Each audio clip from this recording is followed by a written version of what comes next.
don't wait for your partner to be on board. Just do what you need to do. If you feel like growing, if that voice inside of you is telling you to grow and for you to invest in yourself and to go, like, do whatever the fuck it is that you want to do, and stop waiting for your partner to approve of your growth.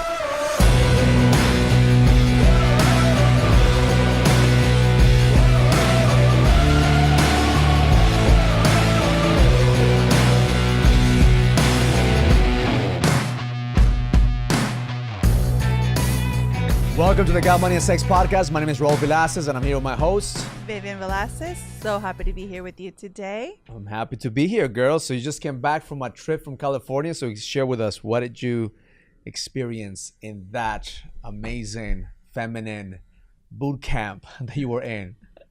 Yeah, it was really, really amazing for me. So I took 4 days for myself, which is really rewarding for me, just to, you know, as much as I love you and the kids, I think it's really good for me to just unplug. And, you know, I wasn't worried about my phone. I wasn't worried about what was happening. What was I going to eat? What was I going to stay? Everything was taken care of for me. So it's such a loving, grounding feeling just to be around amazing women, just to be around like this feminine energy. I was just in bliss. You know, I remember the times, Vivian, that used to give me a lot of shit when I used to travel. I remember the times you were like, why are you leaving? Why are you investing in yourself? And I'm just happy that you have come around such a tremendous growth. Just in 5 years? Yeah, and when I was there in the event, and I had to go all the way to LA, to California, and I was just sitting there and I'm thinking to myself, like, there was a time when I hated to be here sitting around all these women, because for me, for a long time, I didn't have that connection with women. Like, it was really hard for me to connect, because it's so easy for me to feel the love and the connection between, you know, men, not necessarily just you, but like, you know, between my brother and my father and the mentors that I was around, and even like my best friends. I keep thinking back, it's like I was around men all the time. And when I pushed myself out of my comfort zone and had to be around women, it was like a little bit uncomfortable. And even now, like when I get there and I'm like, oh my gosh, like I am so proud of myself, because even though there is an uncomfortable feeling and there's a little bit of fear that kicks in, and there's a little bit of like anxiousness that I want to just run away through the back door, there's a part of me that says like, no, this is the place where you need to be. I think you girls have a harder time integrating. Like if you're an alpha woman, right? So you have this presence, and you've been told many times that your presence just comes in and comes to the room, and people automatically feel a little intimidated by you. Yeah. And I think that women overall, they're very cliquey, right? They have their cliques, they have like their tribe, and it's hard to welcome other women unless they look like them, they know you. Yeah. Guys are a little bit different. I think, you know, when I run my events and it's guys, like, you know, we do our shit, and, you know, at the end, we bond, and it's a little bit easier to bond with guys when we start doing some guy stuff than with women. Yeah. So how did you break through that? Because I know that was a challenge for you to be around. Like, what was the mindset breakthrough that you said, you know what, I need to be around a woman that will empower me and also could empower them? Well, one of the things that had to change for me was like, okay, I love my husband and I love to be around him, and I love to be, you know, the Tony Robbins world, and I love them, and it did so much for me. But I know that a deep part of me had to change, and it was my feminine part. The part that I had to cultivate was the feminine. And in order for me to do that, I had to be around other powerful, amazing women. And I am just so thankful that, you know, God just placed in my path this amazing, like one of my best friends now, like she's an amazing, powerful woman, and she's like led me to all this other amazing, powerful women. So it's like I had to get out of that mindset that I didn't want to be there, or maybe even like I didn't belong there. Like I wanted to make my own tribe. But in order for me to make my own tribe, I had to learn where the tribes really come from. And you know, learn from the wiser, older women that have paid the price. So yeah, I mean, as uncomfortable as it is now, I'm just so blessed to be around them. You know, and people who listen to this podcast and they watch us, they always ask me, Raul, how do you get your wife to be in the same page? How do you get your wife to be on board? And they think that, you know, we are this place because we magically decided one day to be on board, and they don't know the backstory, the times that, I was growing. I wanted to invest in myself. I was doing the things that I need to do, and you did. And you were not growing. You were not willing to pay the price. You were not willing to travel because we had the kids, we had the business, and all kinds of things. And I think, looking back, is the desire for one partner to grow and not be attached to your partner growing with you.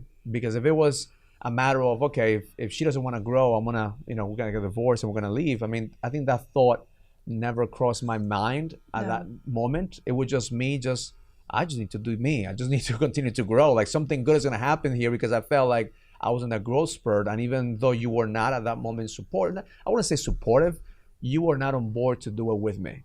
And I just think, like, we always talk about this, like, Raul and I have been married 19 years, and it's taken a lot for us, right, to like learn to understand each other and learn to understand ourselves. So what I always used to tell you is, like, timing for us is so different. Timing for you and I has been so different. So, like, at the beginning, I felt like I had to run next to you and be beside you. But then the minute that it clicked on me and I understood, like, my timing, my rhythm, my body, my everything is so different than who you are, then I was like, oh, it was a sense of freedom. So then I allowed you to do you, and I almost like asked you to let me do me. And we were gracious enough with that time. We had, I guess because we have that sense of like love for each other, then it was like, okay, I'll let you do you and let me do me. But it was a whole battle. I mean, it was a whole battle in between. What people to understand is that, I just had an interview. Easy. This guy, this young man came from New York, and he came to interview me just right before we did this podcast. He was asking me, like, what was the role that my wife played on my growth? What was the role that my wife played on my success? And I said, women have a key role in a man's success. Where I think we fail as men sometimes is to think that our wives, our partners, are going to be on board. So we're waiting for them to be on board. Like, I need you to support me so I could grow. Yeah. So if I'm not succeeding in my business or not succeeding in my life, it's because you're not supporting me. Yeah. Or you're not playing the game with me, or you're not, cheering me on. And I'm great. If your wife is a cheerleader, if your wife is supporting you, that's a bonus. But if your wife is not supporting you, if your wife is not a cheerleader, you still have to continue to do you. Yeah. So the one thing that I feel like, for me, like, I didn't wait for you to support me. I didn't wait for me to, like, I don't know if it was kind of like me, like, trying to figure shit out on my own, or just like, hey, I have no other choice because of what's the other side of it? Like, I don't do anything, and we're both stuck in the same situation. And I think that was a great thing for you to do. Like, maybe at the time I resented you for it, because it's like, okay, you're going to all these events, and you're going, you have this great vision, and I can't be there with you right now. Like, I get your vision. I understand it. I love your vision. I support you, but I can't be there for you right now. But at the same time, I'm going to resent you because you're not taking me along, or you're not understanding me. And then now I could say, like, I thank you because you did not stop doing what you had to do. Like, once God puts his purpose in your heart, like, don't ignore it. Not even, and it's hard for me to say this, like, not even for the person that you love. And that's a key part, like resentment, right? You build that energy of, like, you're blaming the other person, you're blaming your partner, you're blaming the situation, you're blaming the other side for you not having the courage to do it with or without a partner. And then you blame the other person. You're like, oh, I didn't do it because of you. Look, you blame me because I was leaving and growing. Yes. I blame you because you were not supporting me. So if we start playing the blaming game, back and forth, we're not gonna get anywhere. So I guess, like, one of the things that we've learned along this side is just continue to show up, continue to, like, do what you need to do. Yeah. And at the end of the day, like, one partner will see that the other partner is serious, and the other partner will either get on board, or, I've seen many marriages decide, like, they're not ready to be together because they've just grown apart. And hopefully that's not your story. Hopefully you're not going to let that story be your truth, and you allow your partner the space to grow within their own time. And I think that's the key thing. Like, allow the space to happen.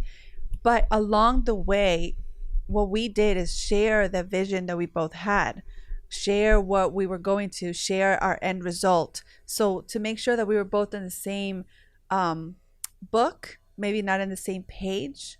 There was a lot of times that I didn't agree with a lot of stuff that you did, but I knew that the intention that you had was for your own personal growth, and in return, it was going to ripple effect into our family, into the person that you were going to be. Like, I had no idea you were going to be this amazing person. Well, and that's the thing. You had no idea. I had no idea.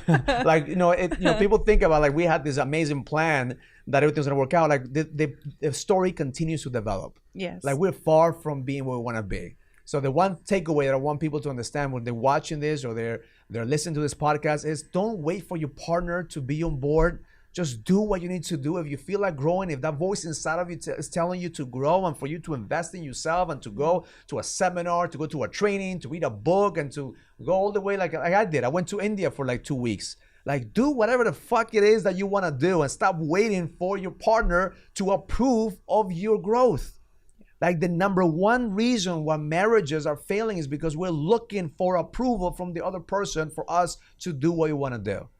And because we're looking for approval and that person's not approving of what we do, whether it's a business, whether it's a decision, whether it's like, and so we lose ourselves and we lose that certainty and we try to figure out who we need to be in order for you to accept me, because all at the end of the day, we want is love and acceptance from a partner. So when a partner stops giving us love and acceptance, we feel like we're broken and we feel like we need to be somebody else. And then stop doing all of a everything sudden you stop growing, you stop investing in yourself, you stop looking for the next level, and then little by little you start going in a downward spiral. So, but that was not the topic. I just want to acknowledge you, babe, for growing.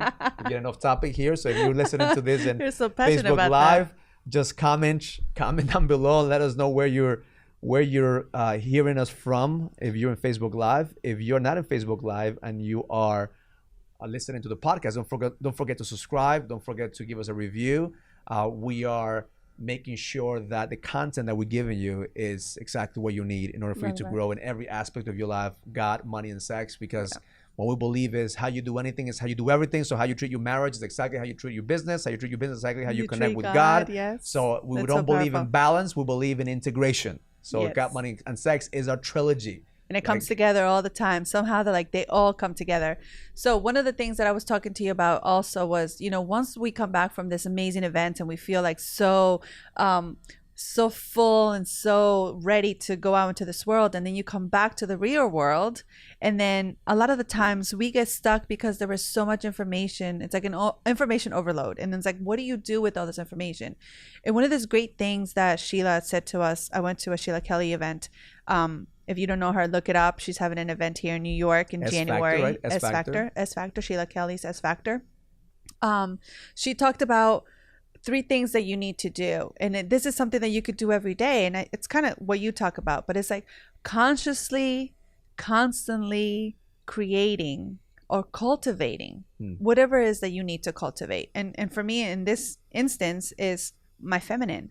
Like, and I've been doing that for a very long time. Like, I've been investing in myself for a long time now, and I think like us having that every single day and the conscious intention to grow, or the conscious intention to connect with God, or the conscious intention to have a meaningful conversation with my husband, or whatever it is for you, like that in itself changes when because it has a compound effect. And I hear you talk a lot about that, like, just the little things that could add up to so much, and not focusing on this big picture, but like, what can I do right now? What is the one thing that I could change? What is the one thing that I need to add?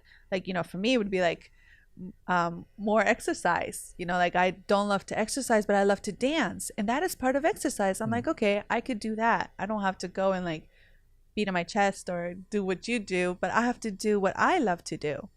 I think that's key. What you're saying is concentrate on what you could do today. And I talk about this all the time with my guys. It's like, I love the big picture. I'm a big picture guy. I have a big vision, and I love, big vision, but don't talk to me about what you're going to do a year, 2 years, 5 years from now. Talk to me about what you're doing today so you could execute the next 100 days. Yeah. So I've lived my life 100 days at a time. Yeah. And that's what we have, the 100-day challenge with my guys. We're actually coming out with a product called the 100-day challenge with the Edge. Yeah. And it just brings me back a story that I told my clients today, actually in the coaching call, is when I was hired by a group of entrepreneurs. I think it was a couple of years ago. They looked at me from LinkedIn, and they connected with me through LinkedIn, and they asked me to do a motivational speech little talk. Remember, it was in a casino. Oh, here in Connecticut, right? And the guy, said, "All right, Raul, you're so motivational in your videos, and can you come over? What's your fee?" And I had to give him a fee, thinking that it's gonna kind of turn him off. I said, "Okay, no, that's in the budget. Like, we're gonna hire you, right?" So we show up with my team, and we go to the casino, and they have a suite, right? And obviously, there were like 12 guys. I think they were part of a board of a company, and they had the retreat. So this was their retreat, right? Okay. And they wanted me to give them a little motivational speech and kind of like get things going, right? I said, all right. So I go into the suite, and things are all over the place. Like, there's laptops, there are books, and all this shit all over the place. So I said, all right, everybody step out of the suite. I need to create the space so we could actually have an experience, because I don't do motivational talks. I give people an experience. So I line up 12 chairs in that room, and everybody was waiting for me outside. And I had everyone line up and one by one go into the chairs and sit down. So once I had all 12 guys sit down, I asked them to close their eyes. And I went into this talk about, do you remember what you did this morning? Like, how did you get up in the morning? Do you remember how, who did you kiss goodbye before you left the house? Did you kiss your wife? Did you kiss your daughter? Did you kiss your son? Did you hug your son? Like, what are the things that you remember about this morning? What are the things that you remember about the day? What are the things you remember about the way that you woke up? Did you take a look at the sunrise? Were you present about, what was happening along the way? Yeah. And then I said, now imagine you get in your car and you go into this retreat, and all of a sudden, boom, you get into a fucking car accident and you lose your eyesight. And now you can't see. Now all those images are the last images that you have from your wife, from your kids, from the day, from your life, period. It was the last one. I said, what happened if you don't remember those last moments of your life? And a couple of those guys, they were kind of like crying, because man, I've taken my wife for granted. What if I don't have the eyesight? Yeah. I don't have the memory of watching a sunrise? It was the last day that I was able to watch a sunrise. That's profound. Yeah. So then I had them open their eyes, and then I said, journal, talk to your partner. I think it was journal. I said, take a piece of paper, journal what you experienced. And all of them were in that moment. They were present. They were like, man, thank you for bringing us back to what matters. Like, shit, like I don't remember how I even got here, because I'm just driving unconsciously. And I think that's what we do. We are living our life unconsciously, like robots, like getting up, going to work, getting up, going to work with a relationship, getting up, kissing your wife or your husband, and then going to bed, and then the next day we do it over and over and again, over and over and again, and we're not conscious about what we do. Yeah. And that hurts, because a lot of us were there, we were there for so long. And I think we got to the point that we were in so much pain that we knew that it could no longer be that life. Either in pain or maybe just longing. I mean, it's still pain. It's still pain. That's when the journey starts. And that's what, we talk about, like, when you're in pain, then it's an opportunity for you to say, okay, to make a change. Hurt? Yeah. Does this hurt enough that I want to make a change? Or am I good with this pain? And unfortunately, most people are good with the pain and get comfortable with the pain. So therefore, they just tolerate a mediocre relationship. They tolerate a mediocre business. So how does this apply to your business? Is if you're running your business and you're constantly running into the same thing, you don't remember what you did, and it's the fourth quarter of the year, and you're all of a sudden like, oh shit, where did 2018 go? Yeah. Like, that means that you're unconsciously operating your business. It doesn't mean that you're unconsciously competent. It just means that you're unconsciously like a robot running your business, being in the job, or doing the same thing over and over again. If it's 2018 right now, the fourth quarter, and you haven't gone to the gym and worked out, you're unconsciously taking care of your body. But then you could do that now. I feel like, and that's the thing, like, let's not feel bad about it or blame ourselves about it. That's another thing, like, it's huge for me. It's like, okay, don't continue to play that game and blame yourself and fall into like this rabbit hole. Don't do that. Like, what is the one thing that you could change? And it starts today. Like, don't wait for a Monday. Like, it starts today. And that's what happens to me every day. Like, my commitment with God every day is something new, because I fall short of his glory every single day. And I'm like, God, thank you for being so merciful, because I am, this sinful human being. And I do that all the time. And, it's just like the recommitment, the commitment again to ourselves, the commitment to our husbands, the commitment to our purpose, to our job, to our bodies, to God, to whatever it is. It's like it's an everyday thing, and it's a conscious thought. And it's a conscious, constant. What do we say? Cultivating and creating. Creating, conscious, cultivating. And creating. Creating. And that's the thing. Like, when we talk about, like, you go to the seminars, you go to the trainings, and you go to this, or you read a book, and all of a sudden you inspire, you have all this information, and the reason that you're not taking action is because you're overcomplicating things. That's right. The reason you're taking action is because you have like 1,200 strategies, and all of a sudden, like, where do I start? Like another to-do list. I have another to-do list, and I have the kids, I have this business, all these things. So now, like, let's chunk it down. Like, so now what are you doing? So now you're consciously, creating and cultivating. So what do you suggest the listeners right now, like if they want to end the year strong, if they want to say, okay, how can I take my relationship to the next level? How can I take my business to the next level? How can I create this integration of God, money, and sex instead of complicating things? What are some of the things that you want to share with them that you're doing coming from this event? Yeah. And being on fire and realizing that, okay, there's always a next level. Well, for me, I think in order for me to commit, I have to know what's next. So for me, like, I already signed up for my next event. I know that I'm going January 12th or the 13th. Like, I already have my hotel room. I already have my ticket for my next event. When it comes to God, like, I recommit every single day. Like, I know it's kind of hard to measure our relationship with God, but you know where you are. So it's like, are you for me, it's like I'm reading. I just signed up for a new Bible class so I could learn, because I need to every couple of months. Like, you're investing. I mean, and that's the whole thing that I tell my clients. Like, if there's no skin on the game, you're not gonna do it. And for you, I'm investing. I don't know. I can't tell you, but we're doing something fun. So. But you already plan it. So you're already planning. So you're already ahead of the game. So like, here's one thing I want the listeners to take away from this. Like, there is such thing as like one day I'm gonna do it, or when I get this. No, commit now. Like, you have to put a deposit of something, whether you want to buy something, like do something that you get skin on the game. And it doesn't have to be something big. That's another thing. I think a lot of the women that I talk to is like, I don't have the money right now. I can't go to an event. I can't sign up for your coaching. Like, you don't have to do something huge and something like monetary. It could be something small, but as long as like you write it down and it's in front of you and it makes sense to you and it feels good to you, like, be true to yourself. Don't lie to yourself and say, like, I'll tell you right now, maybe that for women that works, for men, the reason that I know that programs in personal development work for men is when they put their money in there, they will show up. If there is no skin on the game, I mean, there's so many people have done, like, we have a lot of free stuff out there. Like, people, download all my stuff out there for free. I believe if you really want to change as a man, you have to have leverage, and I use money as leverage. And that's also the value. Like, for me, it took a long time for me to understand, like, what is my value? And then it's like, oh, I can't spend $5,000 in an event because I have to spend that $5,000 in something else, whether it was my kids or the house. So it's like you feel like you feel guilty that you spend that kind of money. Yeah, it's that value. So once I started to value myself, it's like, oh, now it's like I have no second thought. Like, I would be calling you just to know, like, is your schedule clear? Because now you got to help me and I'm staying with the kids. Yeah. And your answer was clear. And I laugh because, like, I remember the times, like, I wish Vivian will go into these events. I wish Vivian will grow and invest in herself. Now, like, shit, how much is this going to cost us? Now you're like, oh, do you know how much these events have been costing? Like, yes, I know, because little by little, like, value. But the value that you're bringing in also as a partner in this. I mean, like, I look at your growth and it's amazing. I mean, look at just this podcast. I've been doing this podcast for less than a year, and just your value on this is just amazing, because you decided, you made a choice to invest in yourself and believe in your value.